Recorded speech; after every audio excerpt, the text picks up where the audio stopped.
Hey everyone, welcome. I am absolutely thrilled to have you here for today's explainer.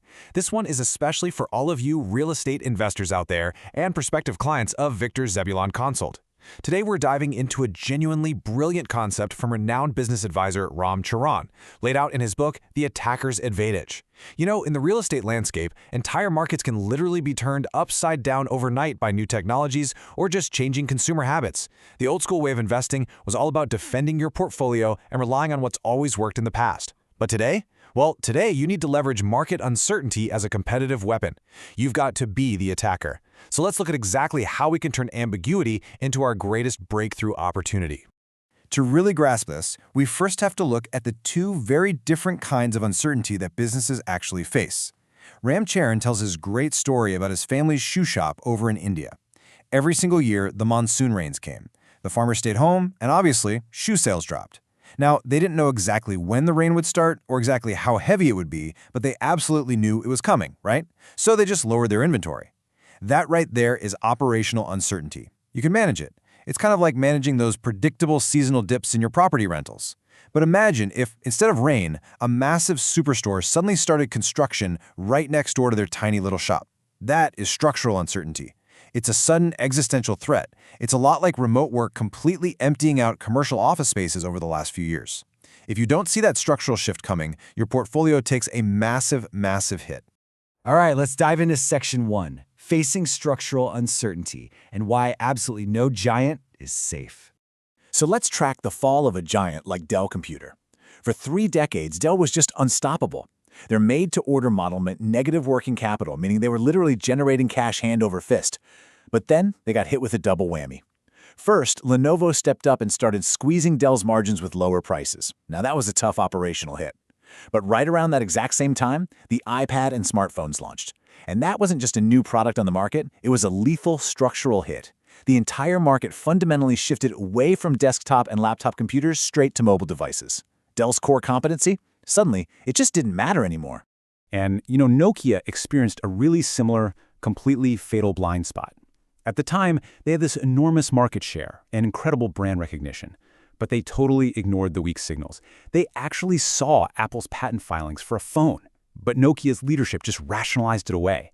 They figured, well, Apple isn't big enough in telecom, or they thought a high-priced device wouldn't gain mass market share. They clearly saw the operational threat, but completely missed the massive structural transformation. Apple scaled fiercely and created an entirely new, high-margin consumer experience that literally wiped Nokia out of its dominant position in less than 3 years. Moving right along to Section 2, Rise of the Math House, or the Algorithmic Revolution. So you really have to ask yourself, are you and your organization ready to compete against a math house? Because a math house isn't just a company with a slick website, it's a completely digitized corporation that's fundamentally powered by algorithms. They process amounts of data that are way beyond human capability, and they do it at lightning speed. They learn, they predict, and most importantly, they entirely bypass traditional middlemen to deal directly with consumers as individuals. They are completely reshaping the direct-to-consumer experience. For us in real estate, just think about how algorithms are now instantly predicting property values or bypassing traditional brokers altogether. It's a whole new ballgame. Now, you've got companies that were born digital. Think your Amazons, Googles, and Facebooks. They never had to shed any legacy bureaucracy because their entire business models were built on algorithms from day one. But the good news is you don't actually have to be a tech startup. Legacy companies can be reborn digital. Look at General Electric. They made a massive push into the industrial internet, integrating algorithms and sensors right into complex industrial machinery. Adobe shifted its entire business over to the cloud. The takeaway here? You absolutely must adopt mathematical capabilities to survive, whether you're selling enterprise software or managing a large property portfolio. Which brings us to Section 3, Building Perceptual Acuity, which is really all about seeing around corners. I absolutely love this simple 2-word quote from former GE CEO Jack Welch because it is incredibly powerful. What's new? When Welch ran into Ram Charan in an elevator, he didn't want to make small talk about the weather. He aggressively pressed for genuine anomalies. Charan replied with zero working capital, which was an emerging concept at the time. Welch was pretty skeptical initially, but he sent a team to investigate it anyway. And guess what? That simple habit of constantly searching for what is genuinely new led to a multi-billion-dollar discovery for GE. It freed up massive amounts of cash to fund tremendous growth.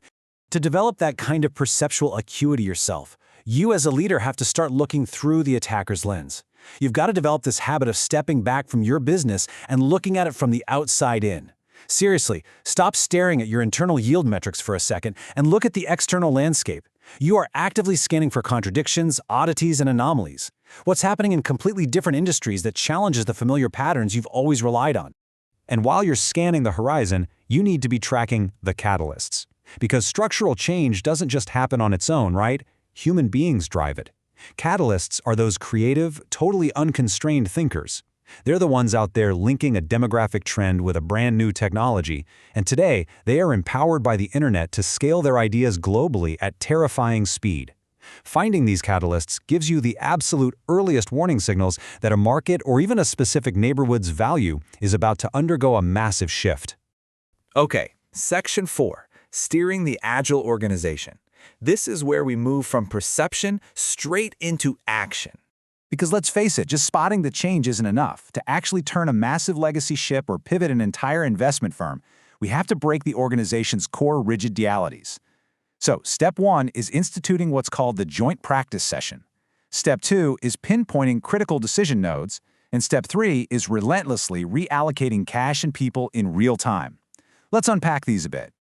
The Joint Practice Session, or JPS, is a total game changer. Instead of information slowly trickling up and down a corporate hierarchy over the course of months, leaders from across the entire company get together to simultaneously share information, make decisions, and align their actions. It creates a radical transparency. It forces all those internal silo conflicts right out into the open so they can be resolved immediately. And that aligns the entire leadership team with what's actually happening in the real world right now. So, a crucial part of this is how you handle your decision nodes. You really have to look at your org chart with completely fresh eyes. Does the person making the call actually have the right expertise for this new digital reality? If you're pivoting to become a math house, you can't just rely on traditional product designers anymore. You need people with serious algorithmic skills sitting in that decision node. Are they connected to external data, or are they just looking inward? And critically, is power actually shifting? Because having a brilliant real estate strategy means absolutely nothing if the person who controls the capital refuses to release the funds for a bold new acquisition. All right, our final section, Section 5, going on the offense and adopting the attacker's mindset. Just look at Adobe's preemptive strike here. Before cloud computing had fully matured or even been widely adopted, their CEO, Shantanu Narayan, saw a structural shift coming from a mile away. He realized the old-school model of licensing and downloading software was eventually going to become obsolete. But instead of just waiting to see what would happen, Adobe went on the offense. They completely transitioned their entire business over to cloud subscriptions. Now, it was a massive leap into the unknown. But by acting before it was safe, they totally secured their future and redefined their entire industry. So let's summarize the 5 essential capabilities you need to really seize the attacker's advantage. Number 1, perceptual acuity to actually spot those anomalies. 2, a mindset to see opportunity and all that uncertainty and play offense. 3, the ability to define a clear new path forward based on the end-to-end consumer experience. 4, the adeptness to manage both the financial and social transitions to that new path. And finally, number 5, the skill to make your organization steerable and agile through tools like the joint practice session. So I want to leave you with this final, somewhat provocative thought. Take a hard look at your own investment landscape today. What bends in the road are you missing? You've got to stop waiting for the market to settle down. Stop managing just for the predictable monsoon, and start looking for that superstore that's about to be built right next door. Embrace the uncertainty and go on the attack.